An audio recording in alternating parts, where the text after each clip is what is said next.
Хорошо, вы видите, что Изи возвращается с отрубленной козлиной головой. Она такая, вот я друга нашла. Изи, что опять? Она говорила со мной.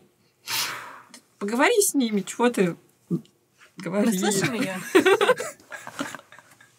А там с нее кровище стекает, да? Поэтому слюна, кровища там, да. И она не говорит, да? Нет, она не говорит. В целом, ничего удивительного, да? Нет, подожди, я просто... Мне ж проверку надо совершить. Уходим отсюда.